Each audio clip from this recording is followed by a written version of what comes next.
Bonsoir à tous et bienvenue sur Monaco Info. Je suis ravi de vous retrouver pour ce début de semaine. Et voici tout simplement le sommaire. La fibre est arrivée en principauté avec de nouvelles offres de Monaco Télécom. Nous serons avec son directeur général, les avantages, les tarifs et toutes les modalités dans quelques instants avec Martin Perronnet. Nous irons au Yacht Club afin d'assister à la 11e édition de la table ronde de la philanthropie qui réunissait une trentaine d'humanistes aux côtés du souverain. En sport, nous vous proposerons notamment des résultats en basket. Nous reviendrons également sur le dernier Grand Prix de F1 à Bakou, les bons résultats de l'équipe de rugby à 7 lors d'un tournoi en Serbie et nous recevrons le champion de France de gymnastique élite, Julien Gobot du club L'Étoile de Monaco. Et enfin, José Sacré reviendra, lui, sur le dernier concert de l'OPMC dont la thématique était l'Espagne. Voilà pour les titres. Du haut débit, grâce à la fibre, elle est en train d'être installée petit à petit en principauté. Quel en est l'intérêt? Quel en est le coût? Que doit-on faire pour en bénéficier? Pour y répondre, nous recevons le directeur général de Monaco Télécom.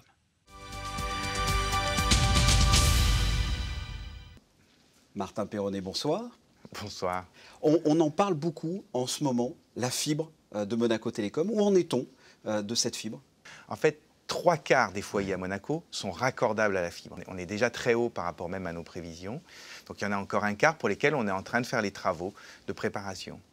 Après, il y a environ 1000 foyers à Monaco qui ont déjà une prise chez eux. Pourquoi? Parce que, en partenariat avec les domaines, on a décidé de prééquiper un certain nombre d'appartements et on continue ce programme. 1000 personnes qui ont la fibre, mais il reste à faire une démarche encore. Bien sûr, il faut que du coup ils viennent en boutique Oui. et qu'ils souscrivent au service et qu'ils souvent désouscrivent le service qu'ils avaient avant. Et après, on va chez eux et ça dure moins d'une heure, je pense, là, ou une heure à peu près, pour installer, désinstaller les anciens équipements, installer la nouvelle box, la nouvelle Apple Télé, et puis les mettre en route, leur expliquer comment tout fonctionne. Il y a 8 offres différentes, c'est ça? Alors, non, Pas exactement. Il y a 4 offres différentes, d'accord? Il y a 4 offres différentes. Il y a une offre de base qui permet en fait d'avoir de l'Internet à 100 mégabits par seconde, d'avoir un abonnement de base à la télévision, mais pas d'Apple TV avec, d'accord? Donc ça, c'est vraiment l'entrée de gamme. Et puis après, il y a une offre qui correspond peu ou prou à ce que la plupart des gens avaient choisi déjà sur la génération précédente de services, qui a 1 giga avec une Apple TV qui est disponible. Après, il y a une offre qui est semblable, qui a aussi une Apple TV, mais qui va jusqu'à 5 gigas. Et puis, il y a une offre haut de gamme, qu'on appelle l'offre premium d'ailleurs, et qui, elle, va jusqu'à 10 gigas, embarque 2 Apple TV, et puis a 2 points de cette technologie qu'on appelle le mesh, c'est-à-dire qu'on peut créer avec laquelle on crée un réseau Wi-Fi cohérent dans tout l'appartement. On parle d'argent?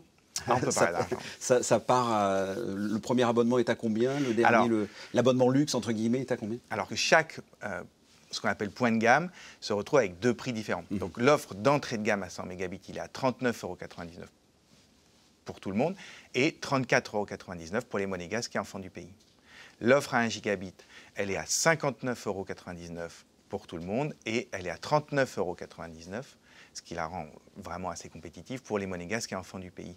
L'offre à 5 gigabits, elle est à 69,99 € pour tout le monde et à 49,99 € pour les monégasques et enfants du pays. Et enfin, l'offre premium, elle est à 99,99 € pour tout le monde et à 69,99 € pour les monégasques et enfants du pays. Donc avec un décalage de 30 € entre les deux.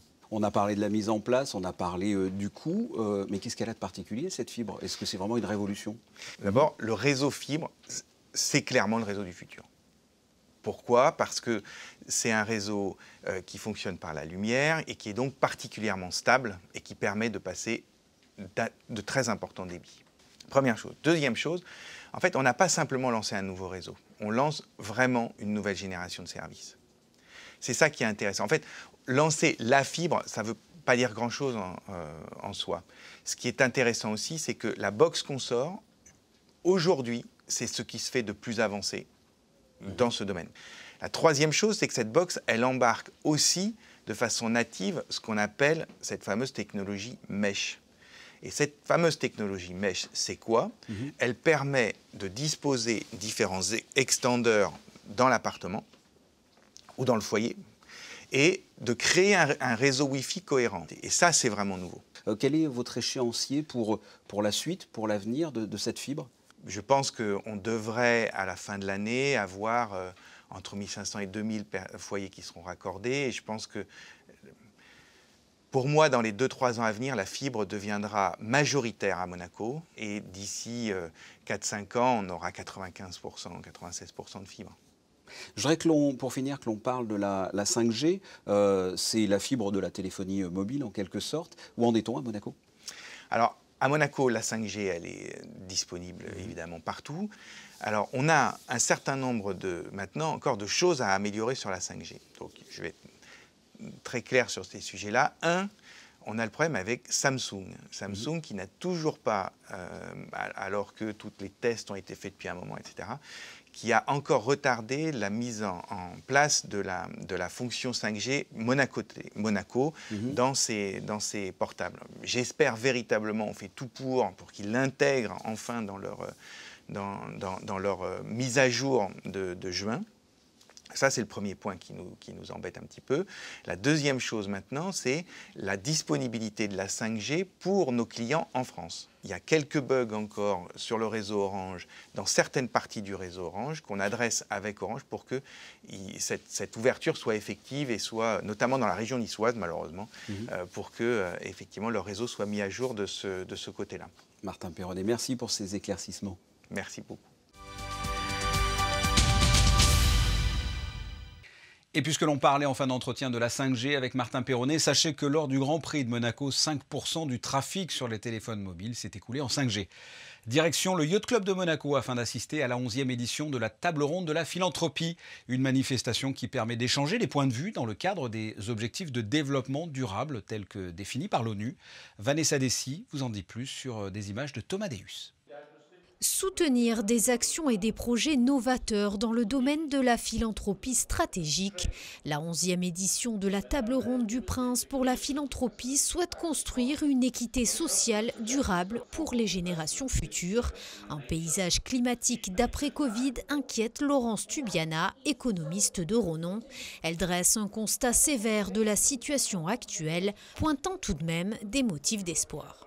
Il y a des pays qui ont pris des engagements plus ambitieux, évidemment les États-Unis, l'Europe. On attend évidemment des signaux de la Corée du Sud par exemple, ou le Japon. Il y a aussi des pays qui n'ont pas bougé. La Chine a donné quand même des éléments positifs qui devraient être renforcés d'ici Glasgow. Et d'autre part, il y a aussi toute une partie du secteur privé, des entreprises, mais aussi de la sphère financière, des investisseurs, les banques centrales, les banques de développement, qui ont repris les objectifs de l'accord de Paris pour dire qu'ils allaient tout faire pour être cohérents avec ces objectifs. Donc d'aller dans ce qu'on appelle des émissions net zéro, c'est-à-dire vraiment réduire drastiquement les émissions de gaz à effet de serre d'ici 2050. Le souverain a décerné le prix du Prince pour la philanthropie innovante au docteur Birungi Mutaunga, en reconnaissance des actions menées au travers de la création de son hôpital communautaire au Bindi, un organisme privé sans but lucratif qui offre des soins de santé et de la formation dans le sud-ouest de l'Ouganda. This prize is a very big inspiration. And it actually shows how interconnected the world has become. Actually, my coming to Monaco is just an attestation to that. And indeed, our work there has been supported by people from different parts of the world. This prize actually is a statement that now, more than before, the world has come together much closer. La table ronde du Prince pour la philanthropie était organisée par la Fondation Prince Albert II et la Fondation Tocqueville, fondation internationale sous les auspices de la Fondation Entreprendre. Ouvrons une page sport avec vous, Christine Datomel, bonsoir. On débute avec Charles Leclerc et le dernier Grand Prix de ce week-end. Bonsoir Fabien, bonsoir à tous. Et oui, Charles Leclerc a connu une course contrastée ce dimanche lors du Grand Prix d'Azerbaïdjan. 2 semaines après sa pole position à Monaco, le Monégasque a récidivé ce samedi. Alors après avoir conquis sa 2e pole position de rang, le suspense n'aura guère duré. Après avoir effectué 2 tours en tête, la Ferrari de Charles Leclerc était incapable de tenir la cadence en rythme de course sur le tracé urbain de Bakou face à Verstappen et Hamilton, notamment dans cette interminable ligne droite favorisant les dépassements. Cependant, le pilote monégasque est rentré dans le rang au pied du podium et termine à la 4e position du Grand Prix d'Azerbaïdjan. Une autre belle position, mais cette fois avec du rugby lors des championnats d'Europe en Serbie. Les joueurs de la Fédération monégasque de rugby terminent 2e des championnats d'Europe de rugby à 7 à Belgrade. Les monégasques avaient pourtant fait un parcours sans faute jusqu'à la finale avant de buter contre la Bulgarie 21-15 dans les dernières secondes. À noter également la présence pour la première fois d'une équipe féminine monégasque lors de ce tournoi européen en Serbie. Merci Christina. Du basket à présent. La Roca Team vient d'enchaîner une 3e défaite consécutive en Jeep Elite. Un revers 94-86 à domicile face à Bourg-en-Bresse dimanche après-midi. Frédéric Elion vous explique les raisons de ce coup de mou monégasque. Depuis l'annonce de la LNB d'un Final Four sur terrain neutre à Rouen fin juin, la saison de Jeep Elite a pris un tournant assez grotesque. La première place de saison régulière n'offre plus davantage du terrain et n'a donc plus vraiment d'intérêt. On assiste à des résultats surprenants comme la défaite de l'Asvel de 20 points à Boulogne-le-Valois ou cette série de 3 défaites d'affilée pour la Roca Team.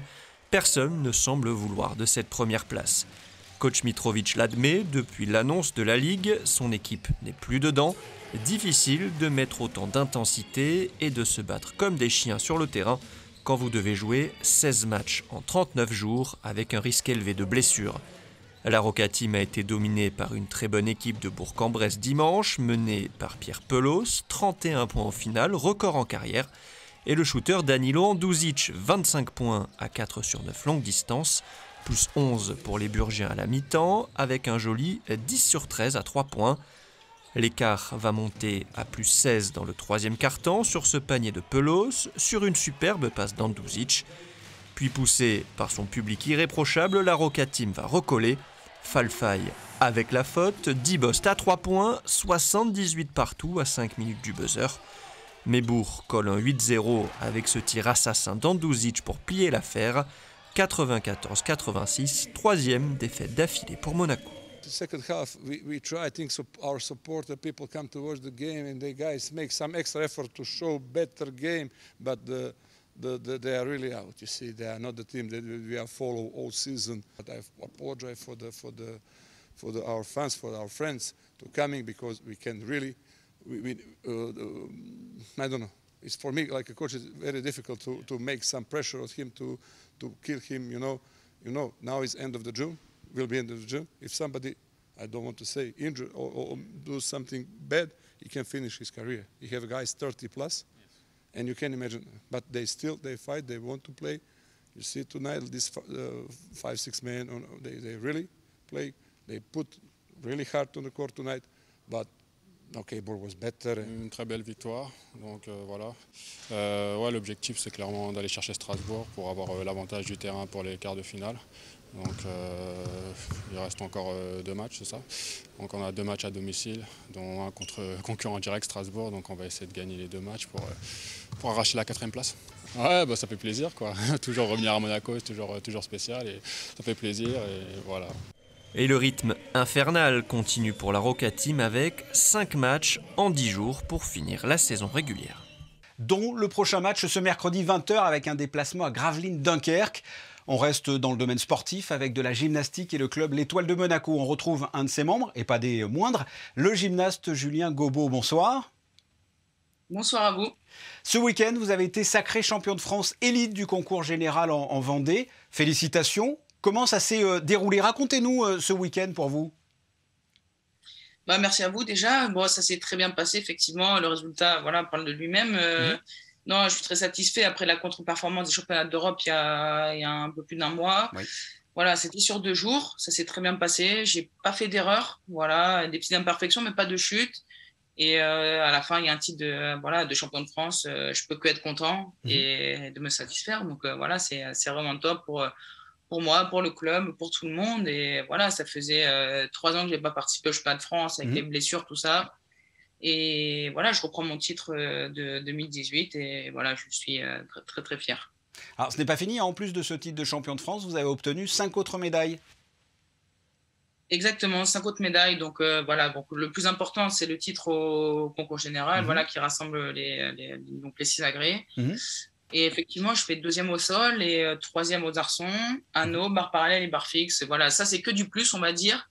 Ce qui est le plus important, c'est le titre général. Le reste, c'est que du superflu, c'est personnel. C'est pas votre premier titre de champion de France. Vous êtes un habitué. Je crois que c'est quoi? C'est la 3e fois? C'est la 3e fois, effectivement, c'est ça. Ça fait toujours plaisir? Toujours autant, comme si c'était la première. Voilà, et en plus, on est des privilégiés avec les années particulières. Enfin, on va dire presque 2 ans de Covid. On peut faire la compétition. Donc, je ne me plains pas et voilà, c'est top et ça se finit en beauté. C'est top, on va dire. Et de façon générale, le club l'Étoile de Monaco a brillé également. Hein. Il y a 3 gyms engagés, 3 médailles. Un jeune Théo Lebrun, il fait 3e. Lorenzo, qui avait fait un jour, le premier jour, on va dire avec quelques imperfections, il a su se remobiliser sur le 2e jour. Il fait une 3e place. Franchement, c'est top. On ne pouvait pas rêver mieux. Et c'est très bien pour le club et pour la principauté. Qu'est-ce qui fait la force de ce club, selon vous? Et c'est un tout, on va dire. C'est un tout. Le travail, on va dire, le travail paie. Ouais. Personnellement, c'est un club très familial et je pense que malgré tout, sur des déplacements, sur des petits détails, ça peut jouer. Et c'est ce qui a fait notre force aussi en top 12 en équipe aussi. Le fait qu'on soit une vraie famille. Autant les gymnases que le staff. Et voilà, ça fait partie de la force du club. Est-ce que ce titre de champion de France vous fait avaler la pilule, en quelque sorte, des Jeux Olympiques de Tokyo? Vous n'avez pas réussi à vous qualifier lors des championnats d'Europe? Non, c'est vrai, je ne me suis pas qualifié. J'ai un goût d'amertume. Ouais. Je suis arrivé au championnat de France avec beaucoup de doutes. J'avais une blessure au coude. J'ai été très bien suivi, avec un bon encadrement. Et voilà, j'ai réduit un peu les mouvements. Ça ne fait pas avaler la pilule des jeux, parce que les jeux, c'est le Graal. Mais on va dire, ça, voilà, on superpose la chose. Je sors d'un championnat d'Europe où j'ai fait un peu, on va dire, un résultat catastrophique, parce que je ne me mens pas à moi-même. Et c'était important de rebondir. Et pour moi, mon point de départ pour la prochaine compétition, ce sera les championnats de France et puis les championnats d'Europe. Il faut regarder de l'avant. Maintenant, je regarde de l'avant pour les prochaines échéances et voilà, je ne m'arrête pas à ça. Justement, quels sont les projets de Julien Gobo? Est-ce que Paris 2024 fait partie de vos projets? Bien sûr. Je repars pour un cycle olympique. Je vais soigner mon coude pour repartir pour les 3 prochaines années à fond et me qualifier pour les Jeux Olympiques de Paris. Voilà, c'est le rêve de tout athlète. Je les ai vécus une fois, j'espère les vivre une 2e fois. Et voilà, bien sûr, j'ai ça en tête. C'est le projet à moyen terme, on va dire, dans 3 ans. Et ça part à partir d'aujourd'hui. Voilà, on le rappelle, hein, vous êtes au club l'Étoile de Monaco, mais vous représentez la France à l'international. Julien Gobo, merci. Merci à vous, c'est très gentil. On vous retrouve, Christina Tomel, pour la suite de l'actualité en bref. Et on commence par la soirée de gala du 18e Monte Carlo Film Festival de la Comédie qui s'est tenu au Grimaldi Forum. Plusieurs prix ont été remis. Oui, le film espagnol Sentimental a obtenu le prix du meilleur film et l'actrice argentine Griselda Cicialani le prix de la meilleure actrice. Le prix pour le meilleur réalisateur, quant à lui, a été remporté par Adam Remeyer pour la comédie Dinner in America. Le jury du Monte Carlo Film Festival a souhaité décerner une mention spéciale au film israélien Honeymoon, réalisé par Talia Lavi. Enfin, le prix du Short Comedy Awards dans la section dédiée au court-métrage est allé à Wichita de Serguine Dumay. Un concert caritatif sera donné le 9 juin, Christina, au lycée Albert Ier par l'Orchestre des Carabiniers du Prince. Effectivement, Fabien, une prestation musicale qui sera donnée ce mercredi à 19h sur le toit-terrasse du lycée et qui revêt un double enjeu. Actuellement en phase de recrutement de nouveaux musiciens, ce concert permettra peut-être d'éveiller des vocations auprès des jeunes qui souhaiteraient, après le baccalauréat bien sûr, intégrer la compagnie des carabiniers. Et un concert qui permettra également aux élèves membres du club humanitaire H20 qui œuvrent pour l'amélioration du quotidien des handicapés de récolter des fonds. Un concert caritatif donc qui ouvre la voie à 2 autres prestations. Les Carabiniers du Prince donneront un concert à Anote le 19 juin prochain lors de la fête de la musique et un autre le 13 novembre prochain à l'occasion de l'exposition universelle qui se tiendra à Dubaï.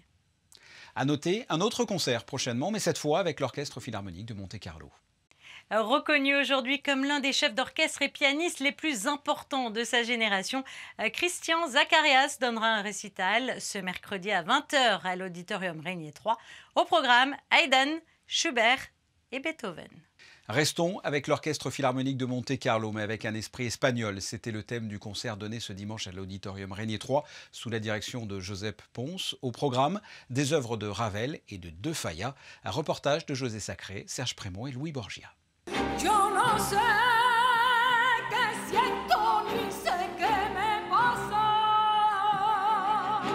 Maria Toledo chante L'amour sorcier de Manuel de Falla avec l'Orchestre Philharmonique de Monte-Carlo sous la direction de Josep Pons. Un concert qui, pour évoquer l'esprit espagnol, a réuni 2 œuvres de Ravel, Alborado del Gracioso et la Rhapsodie espagnole, et 2 œuvres de Manuel de Falla, L'amour sorcier donc, et Nuit dans les jardins d'Espagne avec le pianiste Nelson Gorner. De Falla, c'est l'expression probablement la plus pure de cette musique espagnole, de cette façon de faire musique populaire, cet esprit. Mais aussi Ravel, il prend cet esprit de musique comme aucun d'autre. Donc tous ces œuvres espagnoles de Ravel et aussi Iberia de Debussy, qui a été fait avant encore, sont avant de Manuel de Falla. Donc, dans certaines formes, la façon de comme instrumenter une guitare, la façon de comme instrumenter avec les castagnettes, avec la percussion, ces musiques espagnoles, naît en France avant qu'en Espagne.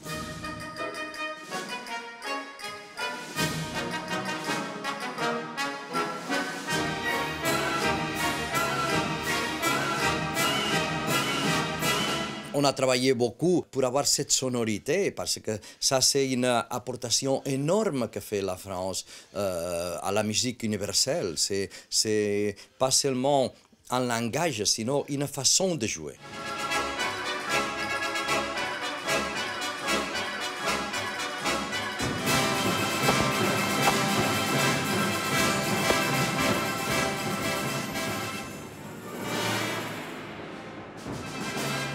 Quel temps va-t-il faire, Crescinda, ce mardi ? Mardi, au programme, des averses et des éclaircies. En début de journée, le temps est couvert mais lumineux. La journée sera en partie ensoleillée, entrecoupée de passages orageux. Vous l'aurez compris, des prévisions instables, Fabien, donc pour demain.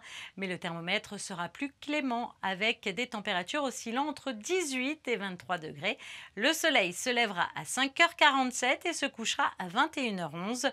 Demain, nous fêterons les Médars. Merci Crescinda. Vous l'avez dit, ce mardi, nous fêterons les Médars, un saint du VIe siècle qui, d'après la légende, ferait la pluie et le beau temps. Nous célébrerons également la Journée mondiale des océans, comme chaque année, le 8 juin, et ce, depuis 1992. Nous y reviendrons dans une prochaine édition. Mais avant cela, ce sont les photos du jour. L'océan vu du et par le musée océanographique. Ce journal est terminé. Merci de votre fidélité. La suite de vos programmes sur Monaco Info. Quant à nous, nous nous retrouverons demain à 19h. En attendant, portez-vous bien. Au revoir.